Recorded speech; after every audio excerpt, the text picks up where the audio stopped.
Hi, welcome back to Scentuality. Today I have a few things I would like to get off my chest. So I spark up a three, skin up in the park in the dark and a me art in my veins, God flawed, I'm a fraud king. I received a couple of comments yesterday on a couple of my videos from somebody who said they were a perfumer, and they were basically pulling me up on my use of a glass pipette as opposed to promoting the use of plastic pipettes, which you dispose of after each use. However, I've said on a number of my videos, using a glass pipette is not the way to go. It's better to use plastic pipettes, to use them once, or to use the same pipette with each oil, and this is to prevent the cross-contamination of your oils. And I always say this, but I use a glass pipette in my videos because I know others do too. I know that other beginners often will start using a glass pipette, and I did in the beginning. And I watched another guy on YouTube when I first began, and he also was using a glass pipette in his videos. He did have an excerpt saying this is not the way to go. I realize now that you need to use plastic pipettes, but I don't see a real problem with this, and I'll tell you why. Because I just try to focus more on the creativity and encouraging people to be creative and to dip their feet, because I know once they actually get to the point where they've got some oils in front of them and they are making perfume, if it's something that they're going to do or that they want to do or that they really enjoy, they're instantly going to have more respect for it anyway. They're going to look into it more in depth, and they are going to use plastic pipettes, or they're going to use bottles which have a glass pipette in them, so each oil has their own pipette. They're going to do that. I just care more about them getting to the point where they're actually making perfume. I think that's the most important thing. In the beginning, money was a factor. I didn't have this this income that I could just spend on lots of different oils, on a limited supply of plastic pipettes, or extra bottles to transfer oils into, which also had a glass pipette. And when you start in the beginning, you don't know if you're really going to get into perfumery, so you don't really want to spend a large amount of money unless you have large amounts of money to spend, unless you have expendable income, which I didn't. And I saw a glass pipette as a way of making it cheaper. Also, there are lots of people who really don't want to waste all of that plastic, because of issues with the environment. So it all comes down to who you are. It's a personal choice. I was always aware that there is a possibility that I could contaminate an oil, but I also don't use anything expensive purely because I don't have expendable income that I can spend on a really nice Mysore sandalwood oil, or a rose otto, etc., because those oils are really expensive. But all I use are molecules which are very cheap, and I use the essential oils which aren't very expensive. So basically, I just made perfumery accessible for me, and I didn't let things get in the way of me getting started in making perfume. I didn't hold myself back. I didn't set myself limitations. You see, for me, I think it's just more important to have the human experience, and creativity is a part of that. I don't believe in talentless people. There's just the things that you devote your time to and the things that you don't, and the things that you devote your time to, you will become an expert in. So I just believe in getting started because I'm aware that it's a confidence thing. So I want you to know that you should use plastic pipettes, and I want you to know why I use a glass pipette in my videos, or why I have been using a glass pipette in my videos. The ethos of my channel is basically to make perfumery accessible, because I think 95% of all people lack the confidence to do the things that they want to do. So I don't want to set a bunch of precedents. I don't want to set a bunch of conditions that may prevent somebody from just beginning their journey. Really, when I am making a video, I'm just trying to make it accessible. I'm not really talking about perfumery like some you know, educated person, you know, who has a paid education in perfumery would talk about a fragrance.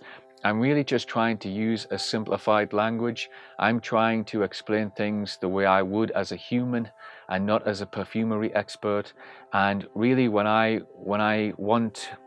hear you talk about fragrances and what you like, I want to hear it in your language. I don't want to hear it in a learned language. I want to find out something about you when you tell me what you like and why you like it. So I try to just talk with my same voice, and I try to talk as me, and I try to be transparent, and I try to be as authentic as possible. And yeah, I'm not very judgmental. I think there are many roads which lead to Rome. There's not just one way of doing things. The other thing that person commented on was my use of thuja oil, and they pointed out that it's banned by IFRA because it has some cancerous qualities to it. I'm fully aware that IFRA is the governing body, and if I am selling my perfumes, then I have to adhere to what they say about the use of each oil. But I don't sell my perfumes, so I don't have to worry about that. So I don't. You know, I make perfumes for me. Not very many people get to smell my perfumes. Sometimes when somebody comes over and they smell them and they like something, I tend to just give it to them. There are a few things that I wear myself, but I do it for my own pleasure. I do it for my appreciation for the alchemy.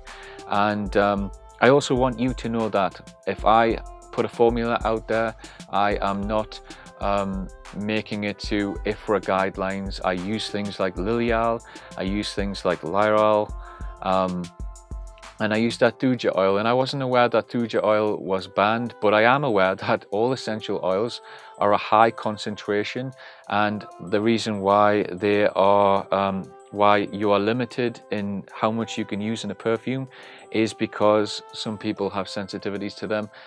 They have you know, cancerous qualities to some of them. I am aware of this, but I make them for myself, and nobody really wears my perfume. So you also need to know that, because if you do make something that I've made, if you do want to be safe, if it is something that you're conscious about and you worry about it, then you need to know that I am not going off any IFRA guidelines. I'm just simply making it for myself, my own pleasure. And the reason why I share formulas is just to show you what I'm doing. I document my journey. I don't have a paid education. I learn as I go. I don't know everything. I am not an expert.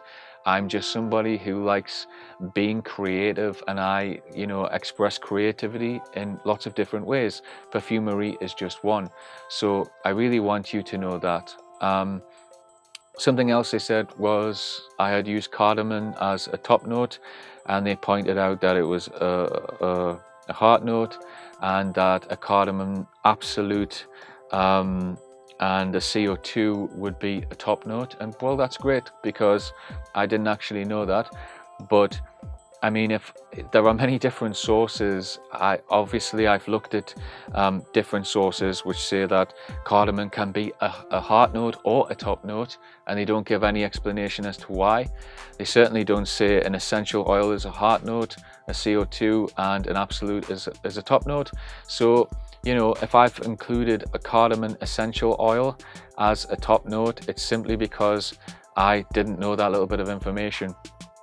But I also don't have a paid education in perfumery. I don't know everything, and you know, that's the way it goes. The point of my channel is just to bring awareness.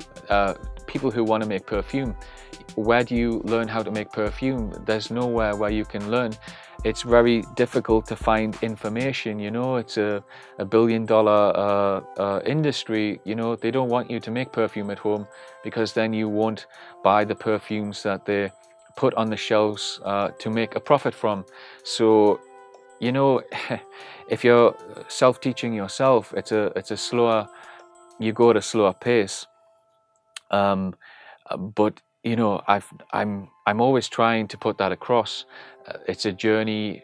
You know, you're self-teaching yourself, you're empowering yourself. I just don't want the fact that because you don't have access to a paid education in perfumery, that should stop you from making perfume. Because you know, you can, you know, just like if you like whiskey and you buy whiskey, you know, you can distill your own whiskey. You don't have to buy it from somebody else. Now, you know, this is illegal in most countries, but I'm just using it as an example. You can do things yourself, you can do things for yourself, and I really enjoy learning how things work, especially if I have an interest in it, and I really enjoy then doing it myself, for myself. And I'd rather do that than actually give money to somebody else who does it. I get much more out of that. And for me, everything comes back to the human experience. I'm not really, you know, on the perfumery train. I just know that this experience is enriching my life, and that's really what I get out of it. And you need to get out of it what you want to get out of it. So if you want to learn about the chemistry behind it, if you want to learn about how to talk about a fragrance, then my channel probably isn't the one you should be watching, because my channel is just purely creativity. I'm, you know, using my intuition, building my awareness, and that's it. You know, I don't care how you talk about perfume. I don't care if you are using a glass pipette, but if you are making perfume and you are learning something about yourself, if it is enriching your life, then that's basically, you know, what I personally want to get out of it for myself.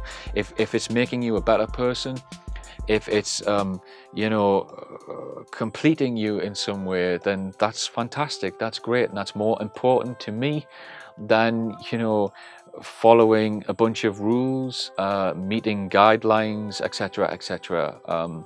You know, it's up to you to inform yourself about all of those other things.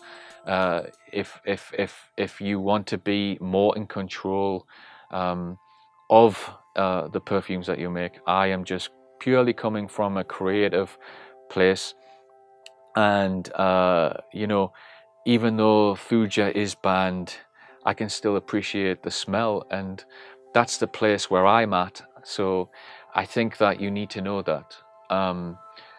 So yeah, I mean, you know, why do we do anything? You know, I mean, we all have different motives.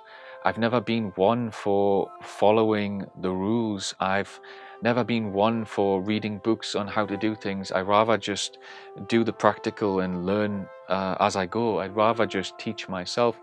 I was watching well, it wasn't a documentary, it was an interview with Dave Grohl, and I was watching it on YouTube, and he was talking about how he taught himself how to play the drums, and at some point he did actually pay for a lesson, and he said he spent the whole lesson where the teacher was trying to teach him how to hold the drumsticks properly, and he just thought this was a real waste of money, because he had already learned how to hold the drumsticks in a comfortable way for him, and he just couldn't believe that the whole lesson was going to be taken up with just this one thing, because he already, you know, held them in a comfortable way. He already played the drums, and he self-taught himself the guitar without knowing any music theory. He just, you know, applied what he knew about drums to the guitar, and he saw the strings as kicks and snares, etc. And so he plays the guitar like he would play the drums. And this is creativity, and this is also individual creativity. You know, it's, everybody looks at it in a different way, and there's no right, there's no wrong. If it works, it works. So I really don't like to just put people in a box, and I don't really like to set limitations, because I think that the experience is the thing. The journey is the thing. It's not the finished product. It's not the stage. It's not industry. It's simply just being creative, and that's really where I come from. That's really the message that I'm trying to portray, and I am more interested in empowering people. I'm not looking to indoctrinate anybody into a certain language, into a certain way of thinking, into a certain way of being. When I see people talking like that, I don't see authenticity. I see a script, you know. I see a learned behavior. I see a learned speech pattern. I see a learned vocabulary, and that to me is just not very authentic. You don't get a sense of people. You don't get a sense of the personal aspect of perfumery. You don't really. Well, I don't get what I want to get out of it, basically. That's what I'm saying. You might be different. You might want to, follow in the footsteps of a professional perfumer. You might want to do everything properly and how you think you should, and that's fine. That's completely fine. I only speak for myself. I only represent myself. But I really appreciated that person contacting me, because it, gave me the inspiration for this video. And I guess it's a long time coming, and I really should make these things clear, because I don't want anyone to think I'm an expert. I'm not. I'm on the same journey as you are. I just thought it was helpful to document my journey, because not very many people are doing that. And if you want to make perfume, there aren't many resources. So I just saw my channel as an extra resource, as another resource, and I just thought that was a positive thing. So yeah, I mean, that's basically all I wanted to say. I just wanted to get that off my chest. Do everything for your own reasons. Inform yourself of, the safety risks. What IFRA says about this oil, that oil. That is something that you need to know if you're making one of my formulas, or even if you're making your own and you really don't want to be using something which, if you have a fear of these things, if you want to be cautious, then yeah, you need to inform yourself of that.